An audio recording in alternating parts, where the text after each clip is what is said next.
Hi, my name is April Reed, and I am from Illinois, USA. I am an entrepreneur.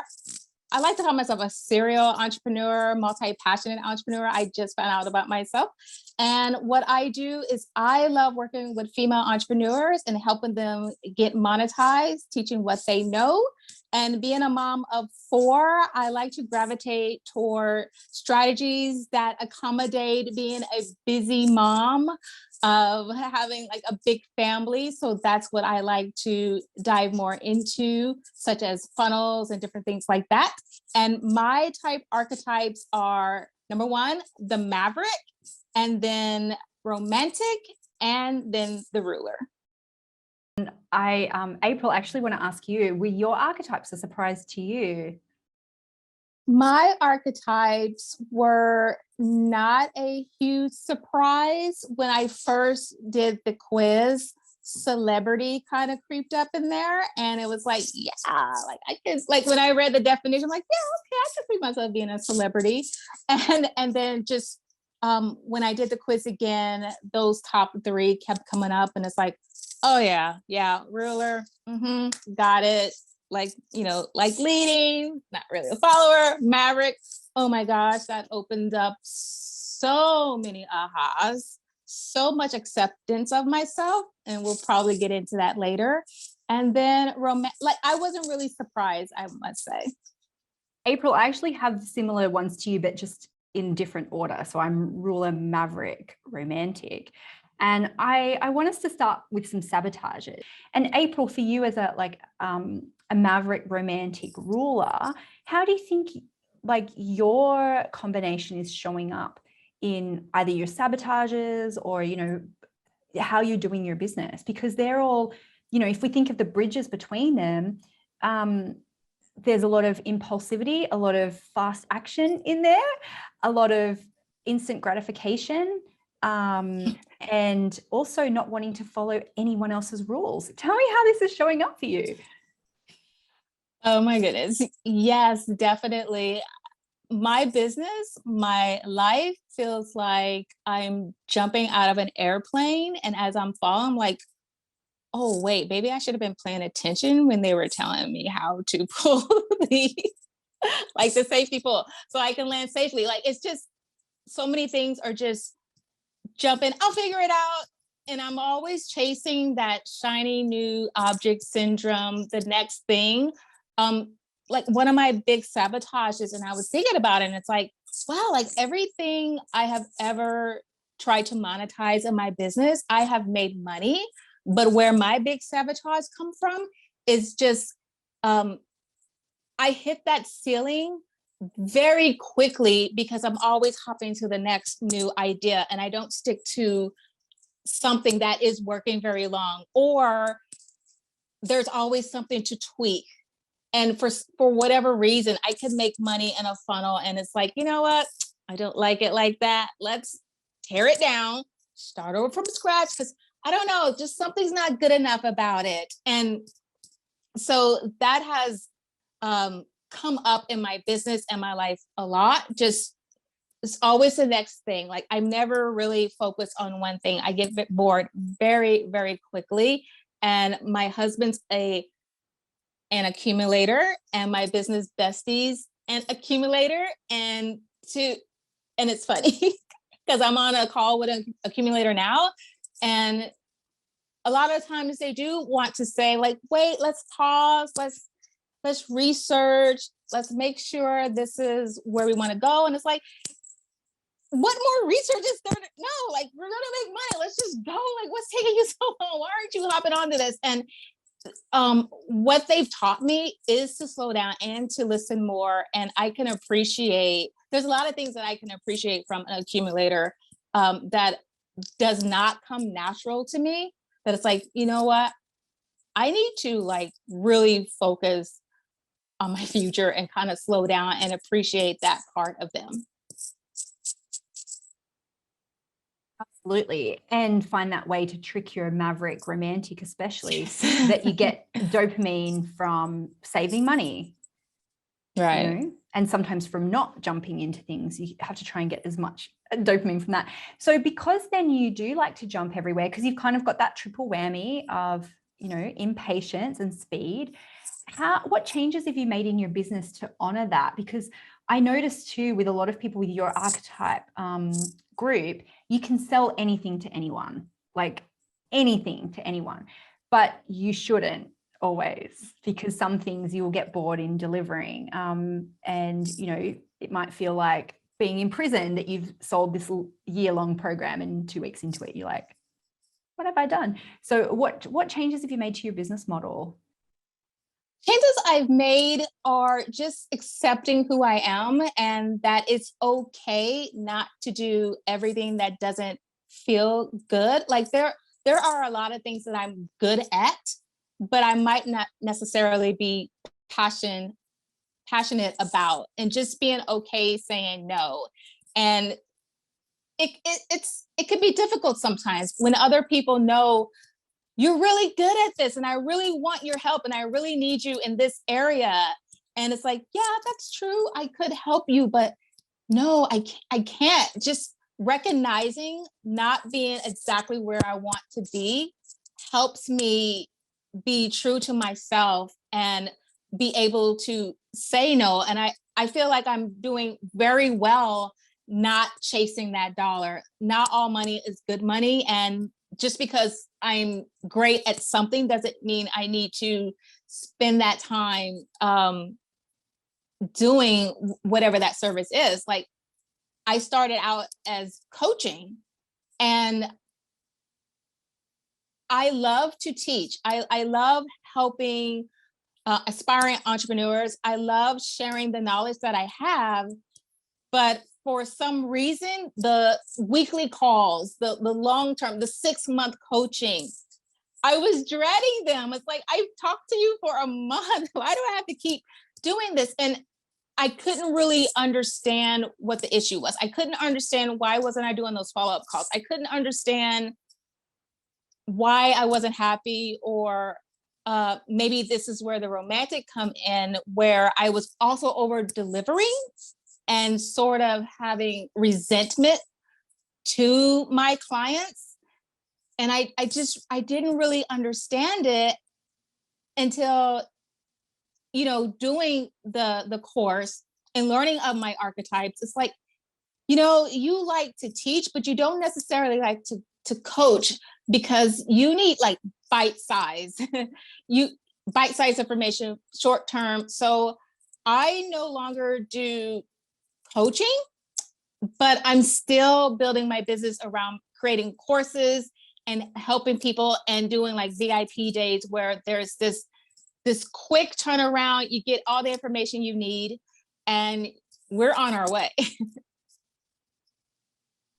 Exactly. It's like, I'm just going to tell you what to do and we're going to put it in this thing and then we're going to both go away happy. Exactly.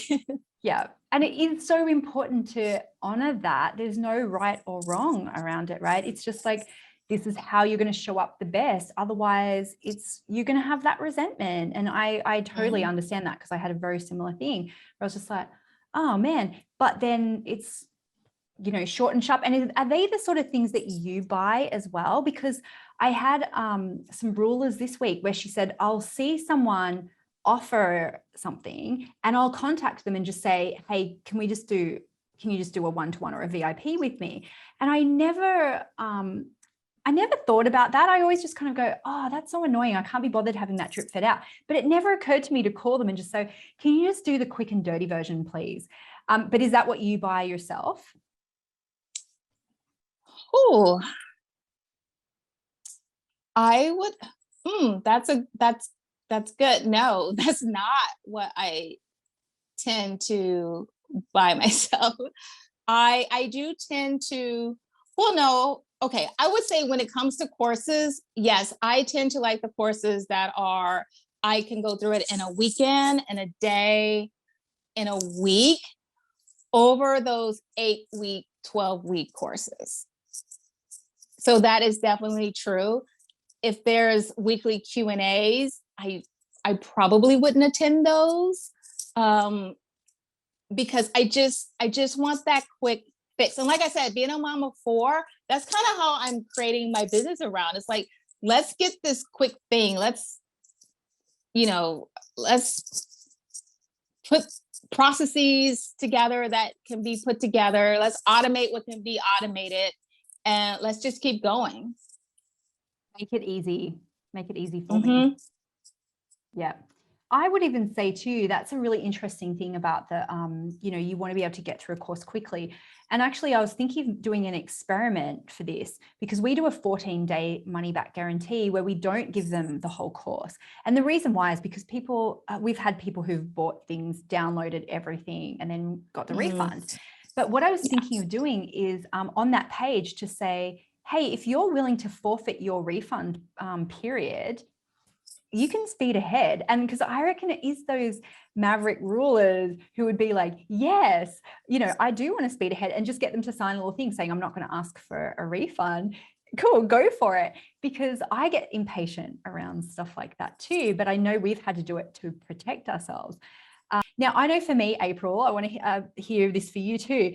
I don't really go to webinars. I don't really go through the process. If I know I want something, I kind of just jump in, and sometimes I regret it because I jump in too quickly. But what's your behavior around buying something? Like, what's something that turns you on, turns you off around that? Because obviously I think the accumulators have probably more preferences than a lot of the other archetypes, but I think some of ours are a little bit more subtle. Yeah, definitely. If I want it, I want it. I don't need to hop on the webinar. Even if I hop on the webinar, I probably don't have time to sit for the entire 60 minutes of the webinar. So it doesn't take, like, as long as I know that I want it, and I may look at the sales page, because it's like, well, you shouldn't just buy things, try to be more responsible. So I am going to go through that sales page, and I just find it just excites me even more. Like, oh my gosh, where's my credit card? I have to get this. So I have been like a little more impulsive in the past, where it's like, well, maybe I should have like researched this a little more. But yeah, like, I don't need to be convinced. Like, if I'm on a coaching call, that is a 20-minute coaching call. There's no such thing. If I'm on a coaching call for an hour, I'm sure I don't want it. It just does not take that long for me. I know what I want. Yeah, I find that on sales calls, I'm the one who has to be like, Visa or MasterCard, like I'm in, like I wouldn't even got on the call with you if I didn't want this. So like, can we just skip the pleasantries? But I do find that sometimes I've like misheard the price, or I've misheard the details because I just was a bit too impulsive with stuff. And I was like, oh, the calls are at like 3 o'clock in the morning, my time in Australia. Oh, that sucks. Oh, well, is that something that you've done as well, just through that impulsivity? Yes, definitely. Totally. So, I mean, sometimes, and I kind of pride myself, like, I haven't bought the exact same topic twice. Maybe I have one course for this, one course for that. I try to make sure I don't have 2 Facebook courses, 2 Instagram courses, and everything. But just the investment that I have done is like crazy. And I think it is just being on that impulse there, and not really getting into the detail and what exactly do I want. And I have to sit back and talk to myself, and not go for the new Facebook ad that just popped up. Oh yeah, I do need to start a podcast, knowing that I don't have time. And another thing that really I struggle with, that I have to make sure I don't do and talk myself out of, is purchasing something for the sale, knowing I don't have time to implement it right away. And what ends up happening, especially if it's a subscription, and then months and months and months go by, and then there's this guilt. Why did I buy that thing? When I knew, and it's like I'm telling myself, oh no, you're going to buy, if you're investing in that, you're going to carve out the time, you're going to spend the time to implement everything that's going to be good. Otherwise, why even spend the money? And so that's something that I do still struggle with, that I have to be very conscious of. Like, before I make my investment, is this something you're going to implement ASAP? Are you going to carve out the time on your calendar? Because it makes absolutely no sense trying to save 33% and you cannot dive into that program for another 4 months because you have other things going on. And so yes, definitely. It's I don't know, it's like Maverick, like the hardest thing to like control. It's just the impulse of it, because you know what you're investing in is going to, it is an investment and it is going to improve your life. It's going to improve your family life. You're going to improve other people's lives, especially like in entrepreneurship, because I tend to gravitate towards people that are in service-based, helping change the world. And so definitely. And I feel like sometimes you talk yourself into, well, it's okay because of the greater good. Oh, it's okay because, in a year I'll be a millionaire. And then those 4 months where it just sat and it just accumulated, it won't even be a thing. So yeah, there's definitely things to work out as a maverick. Yeah, I often say that rule and maverick, and even the romantic combination too, it's like you're totally delusional about the laws of physics, like Right. completely delusional about time and space. It's just like, oh yeah, I can fit all that into that. And sometimes you can pull it off and sometimes you literally cannot. But I think it is that delusion that we just think, well, we can do it. That's totally fine. And then you just forget and you kind of take it a little bit too far. Sometimes it's like, yeah, I can do all of these things all simultaneously because the laws don't apply to me. Yeah, definitely. There's this false sense of how long things take, I think, not really looking at all the steps and oh yeah, I could totally do it this weekend. I have like a to-do list of 15 things. That should take 5 minutes. That should take 10 minutes. I just need to focus, carve out the time and get it done. And then it's like, no, how did this thing that I carved out 15 minutes for, it took 2.5 hours? When I was filming the SMA course, I said to my video guy, I was like, look, there's 8 archetypes. I've budgeted like 2 hours per archetype, and each archetype took at least 4 hours. And so I was starting hair and makeup at 7. We were finishing at midnight. And I still don't feel like we got everything done that I wanted to do. And I was like, why am I so delusional about this? And it was just because I was just overly optimistic, but I'd forgotten that there was all like the prep time and setting up lights and getting changed and, doing sound checks and stuff like that. But it takes me by surprise every time.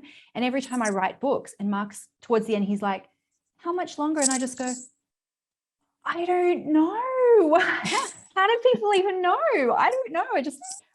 It does it or not. And that's why I think we've got to stop asking other entrepreneurs, like, how many hours a week do you work? Because I think it's so irrelevant, because it totally depends on your archetypes. We all have such a different capacity for output and energy. And, you've got that romantic piece, April, where sometimes you just do not feel like it, right? And that could probably bat up against your ruler that's just like, no, you've got to do it. So how is your romantic showing up in that way? Oh, definitely. Especially when I have a big win, I feel like I have to relax, and my business can kind of take a dive as far as what I should continue to keep doing, because it's like, yeah, I had this huge win. Now I'm going to binge on Netflix for like a week. And so just even, understanding that about myself. And then there's that ruler, that guilt, that maverick, you should be doing something, and just getting back on the horse. And it's like, and then the romantic is battling, no, it's certainly okay just to relax and chill. So there is that, like the good angel, the bad angel, which none of them are good and bad, but it's just the ruler and the maverick against the romantic, that you should be doing something. And I just want to relax and chill. So one of the things that I've done is like create non-negotiables. Like my evenings are free, my weekends are free, and I may not stick to it 100%. If I can get something out of the way in a couple of hours on one weekend, I may do that. But just having that standard for myself, like my evenings are free and my weekends are free for my family, for myself, just to chill, guilt free. That's how I try to balance everything. Okay, so the next question I have, and Lada, I want to hear from you about your last archetype, if you know what that is.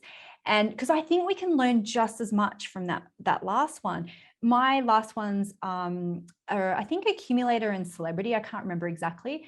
But for me, I can dress up, I can look glamorous for a season, you know, and I can do it for a week if I have a makeup artist come in, but it's work for me to do it. Like it's work for me I had to remember to go and get a manicure for the filming, you know, and it's not my natural state of being. And so I remember the first couple of rounds of SMA, I was like, oh, we're not getting a lot of celebrities in there. And so I was like, I need to glam up a bit to attract the celebrities. But I was like, I just can't sustain that for very long, right? And then the connector's low for me too. And so I need to make sure I've got people on my team who really have that caring, you know, mentality, so they can make sure that customer service is done and we send out flowers and we send out thank you cards, things that me and you know, it'd be good to hear. None of us have connector energy here, right?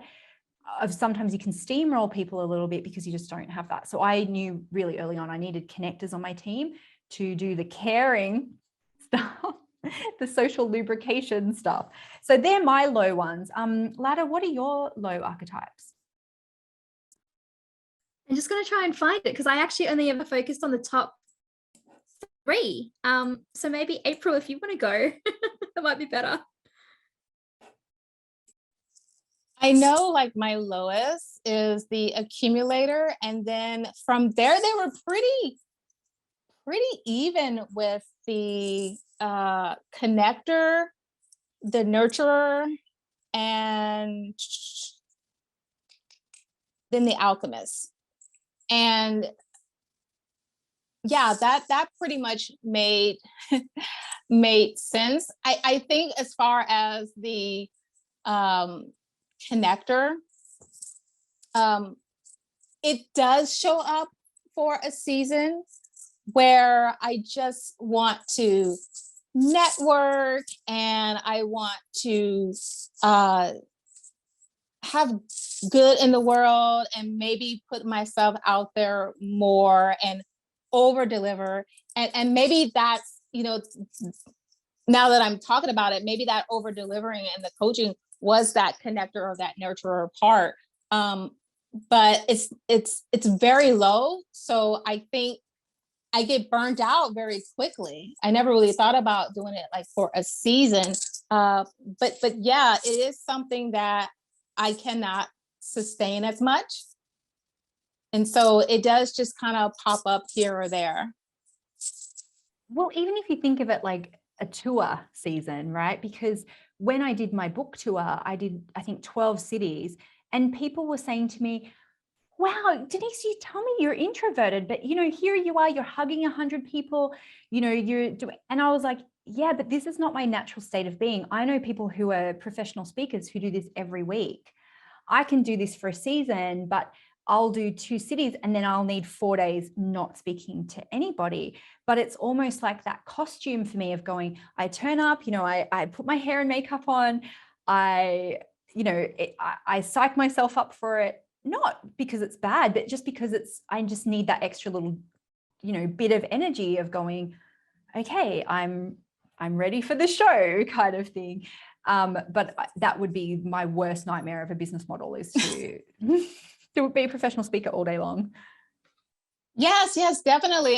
And I love how you just said that. And it is kind of like something that you put on, because whether it's a entrepreneur network event or even family gatherings, or even if you have to attend something you don't want to attend, like graduation, and you kind of just put on that connector suit, and you're intertwining, some might be the life of the party, maybe not. You can have the conversations, you're smiling and you're happy, and it's like, oh, like you're so great at this, and it's like, no, I just want to go home because I'm an introvert too. And it's just being able to turn that on, and then after the fact, it's like, ugh. And like even webinars. So I was really niched into webinars for a while.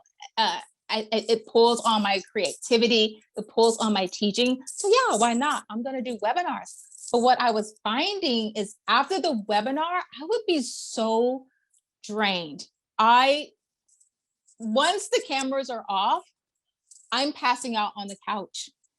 It was just so energy draining for me because I do have to be bubbly and excited because whatever's going to come across the camera isn't how I feel. Like I have to be 50 times more excited just for it to come off as 20. So it is very, very draining. And then when I'm done, I just take the costume off and I can be, my everyday self. And so we're coming to the hour. I would just love to hear from each of you. What advice would you give to someone who's thinking about joining SMA? SMA has been so eye-opening. So I would say do it, because if you are having guilt, or if you're struggling, or if people are judgy on something that just comes natural to you, and maybe you feel like, I have to follow the norm and I have to fit into this box. I feel like SMA, what it did for me was it gave me the permission. And I think a lot of times, and I hate that, especially with women, like we need that permission to just be okay with who we are and to be different from society. And so, yes, okay, if you need the permission, I give you the permission to invest in SMA, and then you're going to get the permission that it's okay when you have that tingling feeling like this doesn't feel authentic to me. This doesn't feel quite right. Maybe I'm just not cut out. No, you are definitely cut out. You just need to know like what your strengths and what your weaknesses are. And when you know that, you're going to be able to make grounded and sound and very smart decisions in your life, not just as an entrepreneur, but I know there are people on here that are not trying to go toward that, but just in your life in general. So yes, definitely invest in SMA just to understand yourself better and show up in this world as your most authentic you. So, are you a ruler, a connector, or a maverick? Hang on, maybe you're more of a romantic or a celebrity. Take the money personality quiz right now and find out which of the 8 money archetypes you are. And then I'm going to teach you how to profit from your strengths and make money in your business based on your natural personality. Click below and find out more.